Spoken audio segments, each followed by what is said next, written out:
Today we're going to recap the science fiction, action, and thriller movie titled Limitless. Spoilers ahead. Watch out and take care. In the first scene, we meet Eddie Mora, who lives in New York City and is striving to become a writer. For many weeks now he's been living off of an advance from a book publishing company, as well as his girlfriend's income. The problem is that Eddie is struggling to come up with a story and hasn't been able to write a word yet.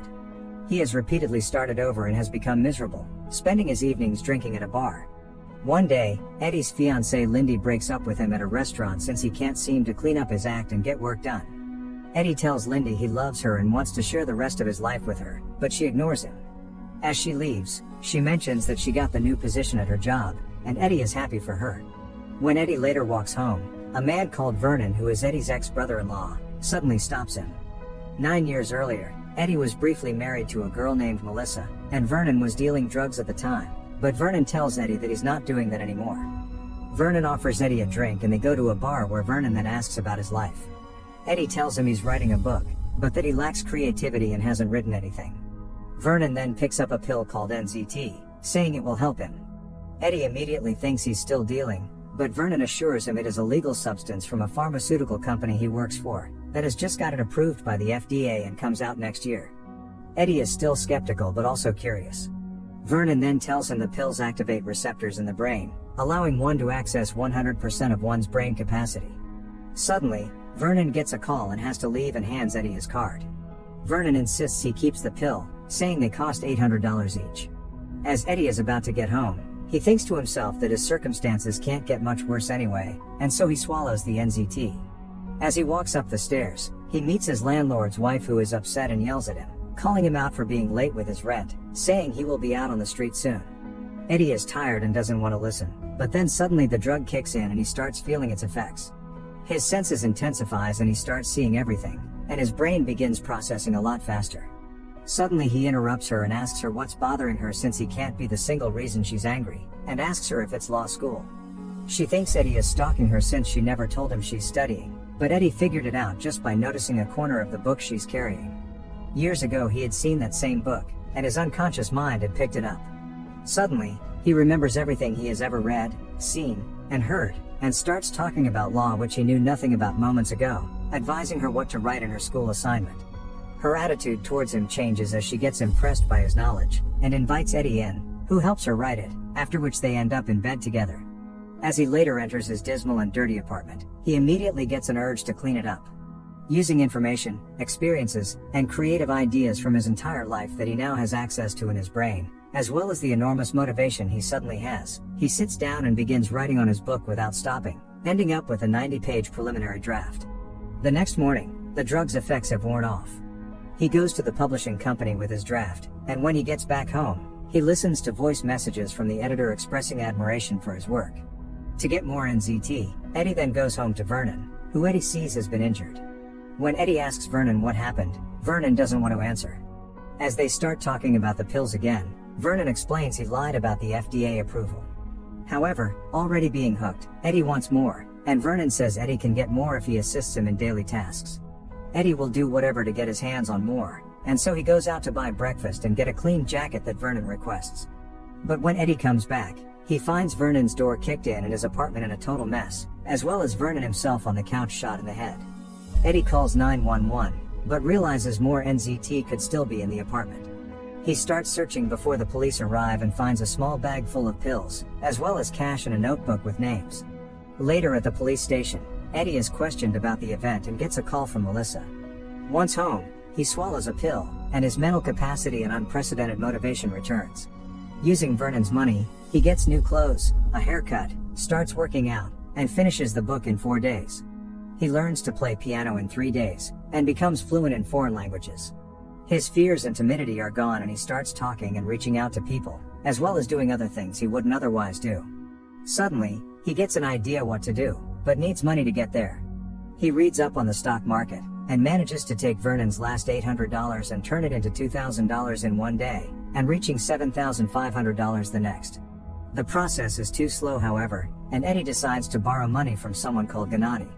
Gennady warns him he will come after Eddie if he doesn't pay him back on time, but Eddie is confident that he will be able to pay him back in just a number of days. A friend Eddie recently made called Kevin, who owns a brokerage firm on Wall Street, helps Eddie set up an account and shows him how to leverage your money. Within 2 weeks, Eddie had made $2 million. Word quickly spreads about him, and one day he gets a voice message from Kevin that the very rich and successful finance guy named Carl Van Loon wants to meet with him. Wanting to apologize to Lindy, Eddie invites her to a restaurant, and when ordering he starts speaking Italian with the waitress, shocking Lindy. He asks Lindy why she put up with him, to which she answers that she was in love with him. Eddie tells her he is happy that she's with him. Next, we see them making love. The two start up together again. One day out walking, Eddie sees a man following them. That evening, while Lindy asks him to join her in bed, Eddie is looking out the window to see if he can spot the man. But suddenly something happens, and in an instant he finds himself in the corridor outside the apartment. Lindy, who is behind him, asks if everything is okay. For some reason Eddie's mind slipped and he can't remember how he got there. Next day, Eddie meets with Carl Van Loon and his associate. While Carl's partner questions Eddie's methods to make money on stocks so fast, Eddie replies with explanations that impress Carl. Later in Van Loon's limousine, he asks Eddie to analyze his company and some other companies and hands Eddie some papers. Before the drive is over, Eddie has figured out that Carl is contemplating doing a massive merger, which makes Carl even more impressed since no one could have figured that out. Carl then asks him to meet the day after to help him restructure the merger deal, which Eddie happily agrees to do. Instead of going home, Eddie takes a walk, but finds himself experiencing episodes of memory loss, ending up at a bar with a girl, then at some party with another girl, then suddenly seeing the man from before following him, and then in a subway where he has to fight off some guys, which he does successfully and single-handedly using techniques from all the action movies, documentaries, and self-defense videos he has ever seen. Finally, the episodes stop as he finds himself injured on a bridge. After making it home, Eddie decides to not take the NZT out of fear as episodes might happen again, and calls Kevin to cancel the meeting with Carl. But Kevin tells him they will never get a chance to speak with Carl again if he doesn't go, and so Eddie goes without having prepared anything. Once at the meeting, they start talking about a man called Atwood, who very quickly got to the top in a very short time, and who Carl is trying to merge with. Already dizzy and having a hard time concentrating on the conversation, Eddie then stops listening altogether as he sees the news on the TV reporting on a murder, seeing that the victim called Maria is one of the women he was with the night before. Feeling sick that he might have killed her, he excuses himself from the meeting and runs out to vomit on the street. Once he's back home, he gets a call from Melissa wanting to talk about Vernon's death, and they decide to meet at a diner. He gets Vernon's ledger that contains telephone numbers to people that he figures might know about the side effects of NZT, and then goes out in a park to call them, but eventually finds out they are all either dead or sick. Suddenly, when he is calling on a number, he realizes the man who has been following him around is sitting right beside him and is the one answering his call. Eddie gets up and attempts to run from him with his sore leg, and finally succeeds by jumping inside a taxi that drives away. He gets to the diner where he meets Militia, who tells him she also took NZT once, but that she decided to stop when she learned that letting the brain work hard over a long period of time would cause mental burnout. 2 years have passed since she stopped, and she still experiences memory and concentration problems. She advises Eddie to stop too, but by gradually lowering the dosage since stopping right away could kill him. On his way home, Eddie runs into Gennady, who beats him up, wanting his money. Eddie falls to the ground outside his apartment and accidentally drops an NZT, which Gennady sees and swallows, thinking it's some sort of drug. They go to the bank, and Gennady gets his money, after which he tells Eddie how good he feels and that he'll be back for more pills. Eddie manages to get to Lindy's office where he collapses out of weakness. When Lindy asks what happened, Eddie sees no other alternative than to explain everything. Lindy is then tasked to retrieve more pills for Eddie so that he doesn't die.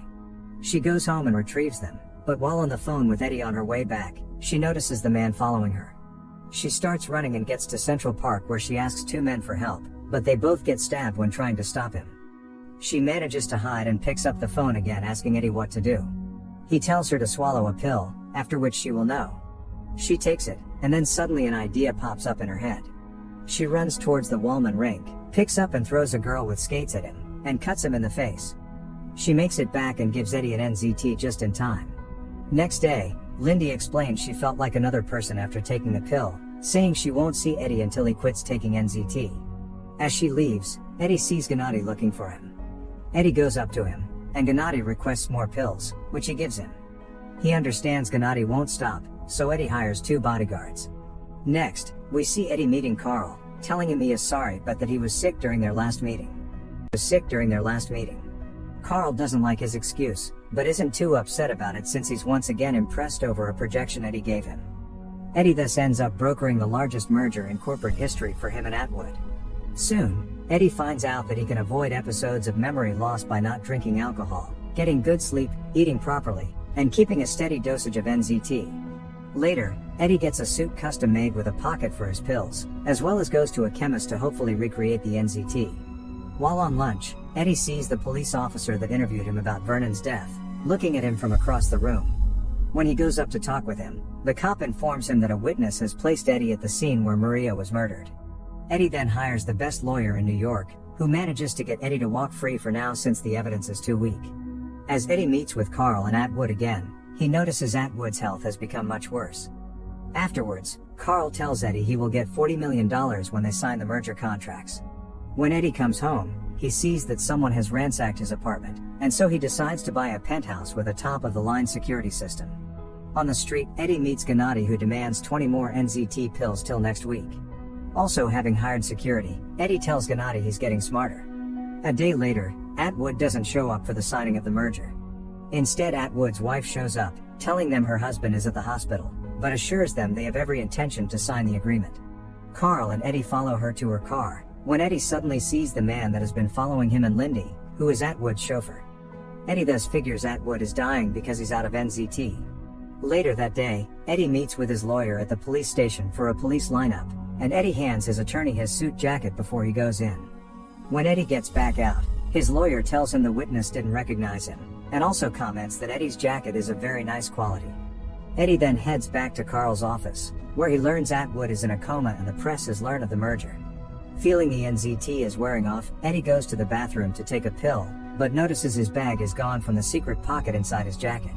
Upset and on his way back to Carl's office, Carl's assistant gives Eddie a package that just arrived for him. While Carl angrily asks Eddie what he knows about what happened to Atwood, Eddie opens the package and is shocked to find his bodyguard's hands in it. Without answering Carl, Eddie leaves to go home.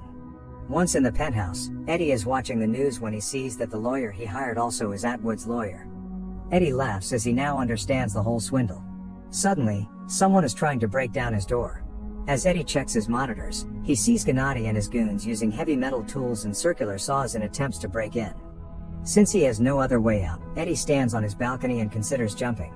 But as he is about to slip, he stops himself, remembering he has one NZT left in his metal box somewhere among his packed things, and so he quickly begins to search for it. The exact second Gennady kicks the door open, he finds one, but becomes so stressed that he trips and drops it and loses it. They grab Eddie and sit him down. As Gennady injects an NZT directly to his blood and explains the effects of the NZT become more enhanced and prolonged that way, Eddie spots a knife beside him, as well as that one of the goons has a blind eye. While Gennady's guys search around for NZT, Gennady picks out tools to torture Eddie with. The two goons find a safe and start using a circular saw to open it, making loud noises. As Gennady looks away, Eddie quickly takes the knife and hides it behind him. When Gennady walks up to him, Eddie swiftly stabs him and manages to kill him. But since Eddie is weak from no NZT, he lies on the floor. Then he remembers that Gennady just injected NZT to his blood, and so Eddie starts sipping it from the floor. It does the trick and the enhanced Eddie comes back. The goons haven't heard anything due to their tools' noises, but suddenly the thug with one eye sees Gennady on the floor and runs to him. When Eddie mumbles something the goon can't hear, the goon leans forward to hear Eddie, who then picks out a syringe from his mouth and pricks the thug's working eye, blinding him completely. Eddie then runs and hides in the security room, where he grabs the monitor to hit the other goon with. But the thug quickly gets up and grabs Eddie and starts choking him.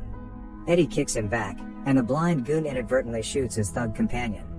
As he realizes he shot his friend, he begins shooting around to hopefully hit Eddie. But Eddie pushes a piano at him so that he goes through a window and is knocked unconscious. Meanwhile, Atwood has passed away, and Eddie goes to speak with Atwood's chauffeur, telling him the lawyer must have kept the NZT pills to himself since Atwood never got them and died.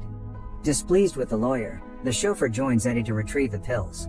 Months later, Eddie is seen running for senator, and suddenly a sponsor steps in to talk with him. It's Carl. He tells Eddie that he left Wall Street for the pharmaceutical industry. Having found out Eddie used NZT, Carl has now shut down Eddie's small lab and has started producing it himself. In exchange for favors, he offers Eddie a steady supply of them, But as they get out to Carl's car to go and talk more over lunch, Eddie refuses to comply with his bribe.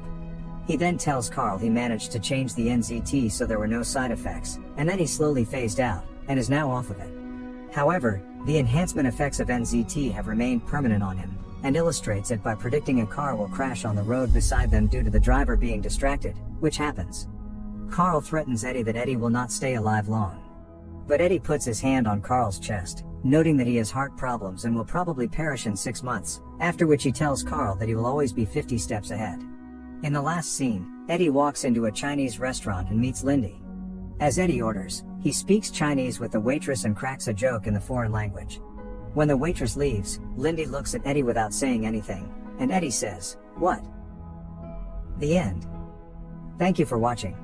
Make sure to subscribe if you'd like to see more videos like this and hit the like button to help us out. Until next time, take care.